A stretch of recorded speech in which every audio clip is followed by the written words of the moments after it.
Olá! Hoje o canal História tem o prazer de entrevistar Ernesto Burroslavski, professor da Universidade Nacional de General Sarmiento, Argentina, e autor do artigo Os Partidos de Direita e o Debate sobre as Estratégias Anticomunistas, Brasil e Chile, 1945-1950, publicado no volume 30, número 52, da revista História. Professor, boa tarde. Boa tarde. Muito obrigada por ter aceitado o nosso convite. Obrigado pelo convite, a vocês. Por nada. Então, no artigo Os Partidos de Direita e o Debate sobre as Estratégias Anticomunistas, Brasil e Chile, 1945-1950, o senhor aborda divergências dentro das direitas dentro desses dois países, e muitas vezes dentro dos próprios partidos, em relação ao que fazer frente ao perigo comunista.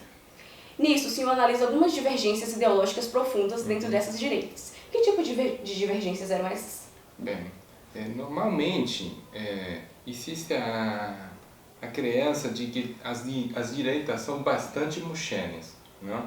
Que elas são sistematicamente anticomunistas, que elas tentam desenvolver estratégias para tirar a esquerda fora do jogo político.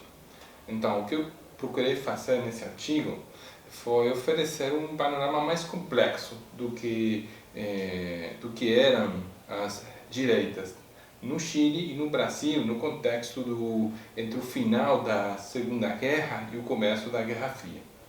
Então, o que aparece nesses anos é uma estranha diversidade dentro das direitas, porque os parlamentares, as lideranças políticas liberais e conservadores dos dois países achavam que de fato o comunismo era um problema, mas eles não tinham consenso, não concordavam sobre qual era a melhor maneira para tirar os comunistas dos corações de seus eleitores, para tirar eles fora do parlamento, fora das câmaras, não? Porque tanto no Chile como no Brasil, os comunistas entre no 45, 46, conseguiram muitos deputados, senadores, vereadores. Então, existia algum consenso sobre a gravidade do perigo vermelho, não?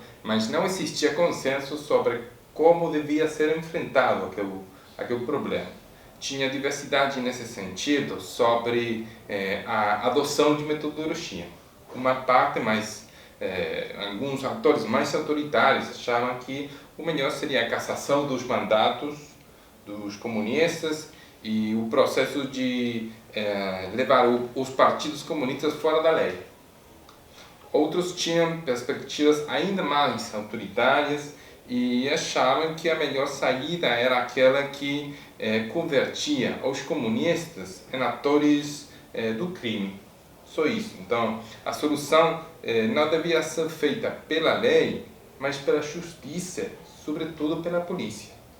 E, finalmente, tinha alguns atores, como a UDN brasileira, o caras do Partido Conservador chileno, na linha social cristã, que pensavam que o comunismo não devia ser colocado fora da lei, mas que a verdadeira maneira de acabar com o espaço político que tinha o comunismo era com o desenvolvimento de reformas sociais que conseguiram melhorar o nível de vida da população que normalmente votava nos comunistas, não? Então eles achavam que colocar os comunistas fora da lei era na realidade uma resposta ditatorial para enfrentar a outro grupo ditatorial como o totalitário, não? Como eram chamados os comunistas. Então essa questão de o que fazer com os comunistas gerou muitos debates, né? na imprensa, mas também nos parlamentos, tanto no Chile como no Brasil. É possível achar esses debates entre lideranças que são direitistas. Como aparece em seu texto, apesar do medo de certos grupos em relação ao comunismo, nota-se no momento estudado pelo senhor que muitos trabalhadores votavam em candidatos comunistas. Entretanto, isso não impedia que muitos populares também temessem o comunismo. O senhor poderia falar um pouco mais sobre essas divergências que ocorriam fora dos partidos políticos? Esse é um tema que é bem interessante mas também muito complexa. Não? Por que as pessoas votam no que elas votam? Não?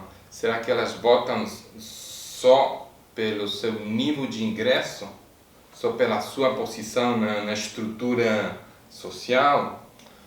Será que eles votam baseados no seu pertencimento de gênero? Será que eles votam baseados na sua ubicação geográfica dentro da cidade? Será que eles votam segundo o tipo de emprego que eles têm? Não?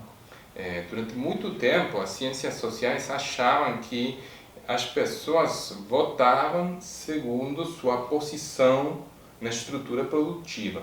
Então, os empresários votavam para os partidos da ordem e os trabalhadores votariam para aqueles partidos que ofereciam reformas sociais que melhorariam seu nível de vida.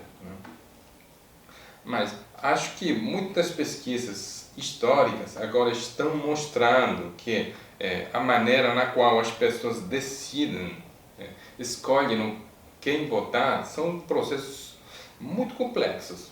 São processos nos quais intervêm muitas variáveis de maneira simultânea, não? E que por isso é muito difícil estabelecer uma previsão sobre como cada um vai votar. Muitas dessas pesquisas históricas agora estão mostrando que o anticomunismo não foi um patrimônio das elites. Não. É possível achar crenças, representações, práticas, organizações anticomunistas que eram acompanhadas, reproduzidas por sujeitos que não pertenciam ao topo da pirâmide social. Não? Então, é interessante, acho que é um desafio político e epistemológico tentar compreender aqueles sujeitos que rejeitavam uma mudança social, que apoiavam a ordem social, quando eles não eram as pessoas mais beneficiadas por esse regime. Não? De fato, acho que essa pergunta sobre por que as pessoas que normalmente têm a pior parte na distribuição da renda são também pessoas que contribuem para a reprodução dessa ordem. Não? Essa pergunta, acho que hoje no Brasil, é uma pergunta de uma atualidade política enorme, não? E que deve ser enfrentada na medida do que for possível, com uma enorme honestidade intelectual e tentando evitar as estigmatizações sobre esses sujeitos populares e suas escolhas políticas. Então, professor, mais uma vez, muito obrigada. Nada. E obrigada a você que está nos assistindo. Curta o nosso vídeo, compartilhe e se inscreva no nosso canal para receber mais atualizações. Nos acompanhe também nas redes sociais. A Várias Histórias está no Facebook e no Twitter. Muito obrigada!